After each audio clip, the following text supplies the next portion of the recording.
यादव अगर सूर्य कुमार यादव का सपोर्ट कर दे तो यादव जातिवादी है। यादव अगर अखिलेश यादव, तेजस्वी यादव, तेज प्रताप यादव, लालू मुलायम अपने यादव समाज के नेताओं का सपोर्ट कर दे तो यादव जातिवादी है। यादव अगर अपनी जाति की रेजिमेंट का सपोर्ट कर दे, आहिर रेजिमेंट की डिमांड करने लगे तो यादव जातिवादी है। लेकिन वहीं पर बाकी जातियां अपने जाति का गुणगान करें, जैसे कि दलित बाबा साहेब भीमराव अंबेडकर का गुणगान करें, उनके नाम पर गौरवान्वित महसूस करें, तो कोई जातिवाद नहीं कहता।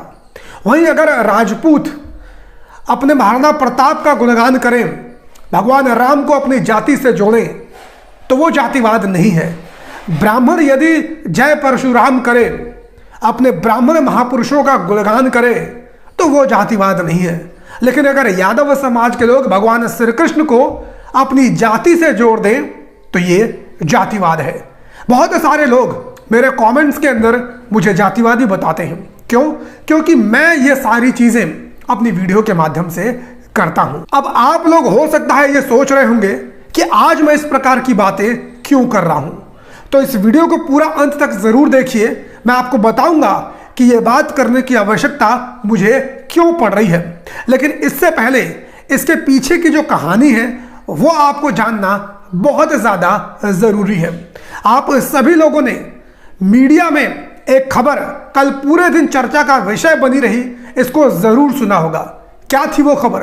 खबर ये थी कि जेएनयू जवाहरलाल यूनिवर्सिटी, जो दिल्ली की एक प्रतिष्ठित यूनिवर्सिटी है, लेकिन कई बार अक्सर विवादों में घिरी रहती है।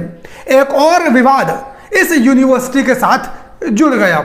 हमने खबर सुनी कि इसी जेएनयू यूनिवर्सिटी के अंदर कुछ स्टूडेंट्स ग्रुप के द्वारा जितने भी ब्राह्मण प्रोफेसर थे, उनके गेट के बाहर कुछ स्लोगन्स लिख दिए गए, जैसे कि ब्राह्मण भारत छोड़ो, ब्राह्मण कैंपस को छोड़ो, ब्राह्मण गो बैक, ब्राह्मण विदेशी हैं।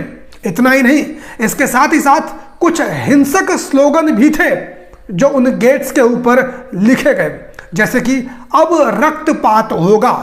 इसके साथ ही साथ वहां पर जय भीम का नारा भी लिखा गया। तो इस प्रकार की खबर हमें जेएनयू से सुनने को मिली और कल पूरे दिन जितनी भी नेशनल मीडिया है उसमें यह चर्चा का विषय बनी रही। अब आपके दिमाग में यह प्रश्न आ रहा होगा कि आखिर ये सब लिखा किसने? लेकिन ज्यादा जोर आपको देने की आवश्यकता नहीं है, क्योंकि जेएनयू में लेफ्टिस्ट विचारधारा के लोगों की बहुतायत पाई जाती है और इनका समर्थन जितने भी दलित आइडियोलॉजी वाले हैं वो सपोर्ट करते हैं और उनका समर्थन जितने भी मुस्लिम्स हैं वो करते हैं।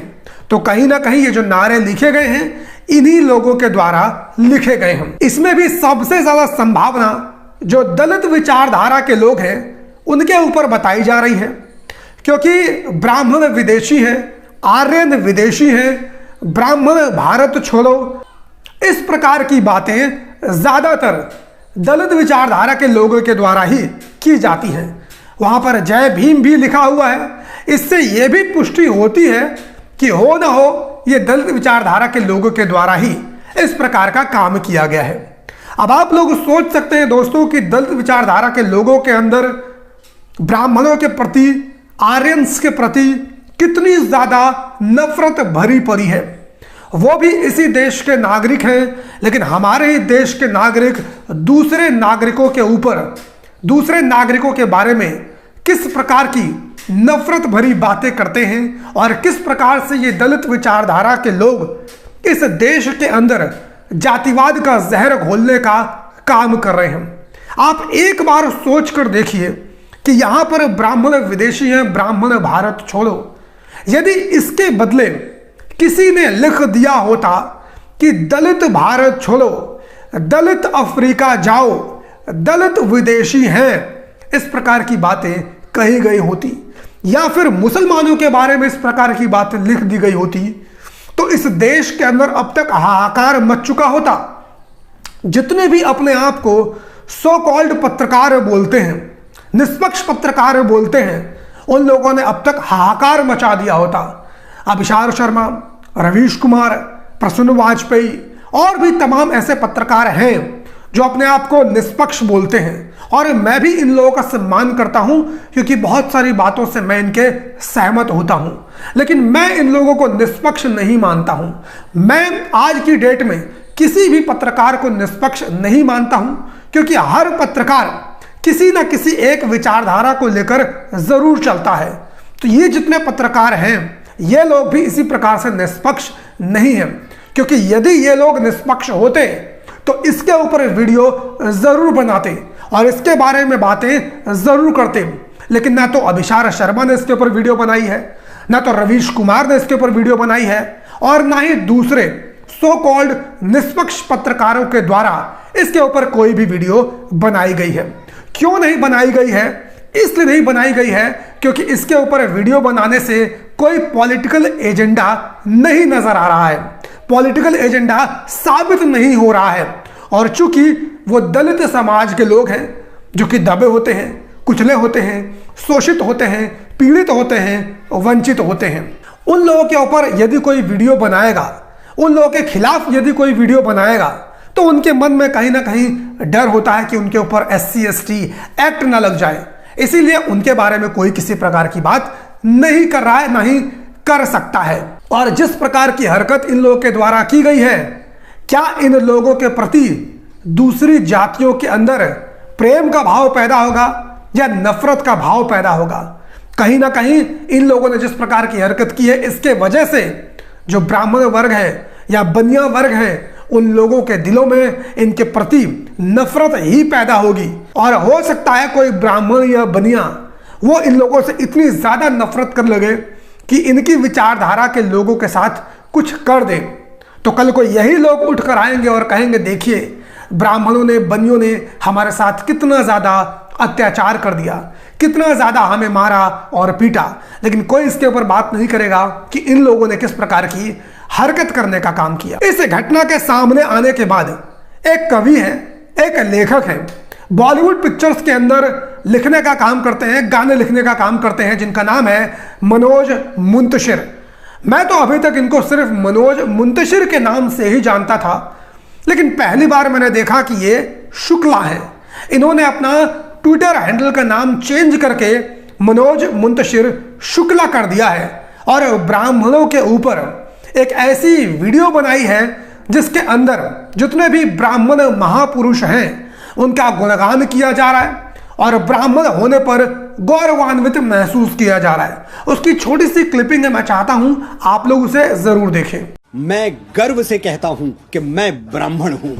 मैं वो दधीच हूं जो विश्व कल्याण के लिए अपनी हड्डियां दान करने से पहले 2 बार नहीं सोचता। मैं वो परशुराम हूं जो श्री राम जैसे मर्यादा मूर्ति क्षत्रियों को अपनी सारी शक्तियां सौंप देता है। मैं वो चाणक्य हूं जो एक वंचित वनवासी को उठाकर भारतवर्ष के राज सिंहासन पर बैठा देता है। मैं वो आदि शंकराचार्य हूं जो अपने असीम ज्ञान के प्रताप से समूचे भारतवर्ष को एक भगवा ध्वज के तले ला खड़ा करता है।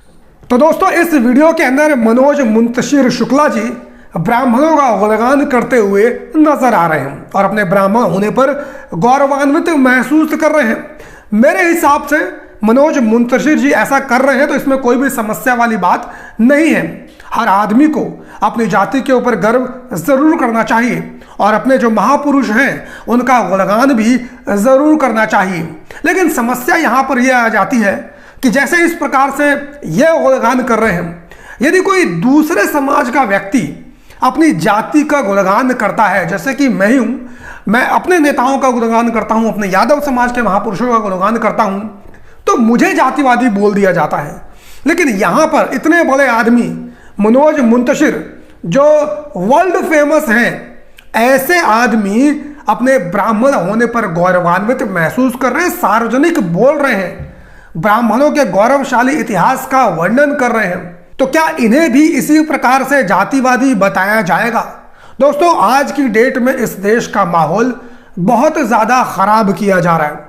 धर्म के नाम पर इस देश में बंटवारा किया जा रहा है, जाति के नाम पर इस देश में बंटवारा किया जा रहा है और आने वाले समय में हो सकता है इस देश की परिस्थिति, इस देश की स्थिति बहुत ही भयावह हो सकती है। जातिवाद में यह देश विखंडित हो सकता है, धर्म के नाम पर यह देश विखंडित हो सकता है। और इसमें कौन लोग शामिल हैं, कौन लोग ऐसा कर सकते हैं, इनके बारे में मुझे आप लोगों से बताने की आवश्यकता नहीं है। ये वही लोग हैं जो कुछ दिनों पहले इस देश के अंदर, इस भारत भूमि के अंदर 100 करोड़ हिंदुओं की आस्था के प्रतीक ब्रह्मा विष्णु महेश धर्म परिवर्तन के नाम पर इन तीनों को गालियां दी जा रही थी। और यह काम किसी और देश में नहीं, यह भारत भूमि पर किया जा रहा था। तो हो ना हो, ये सभी लोग इस देश को तोड़ने का षड्यंत्र रच रहे हैं। आप सभी लोगों का इस पूरे मुद्दे के बारे में क्या कुछ कहना है, कमेंट करके अपनी राय जरूर दीजिए। बाकी मुलाकात करता हूं आप सभी लोगों से किसी और वीडियो में। तब तक के लिए बहुत बहुत धन्यवाद। जय हिंद।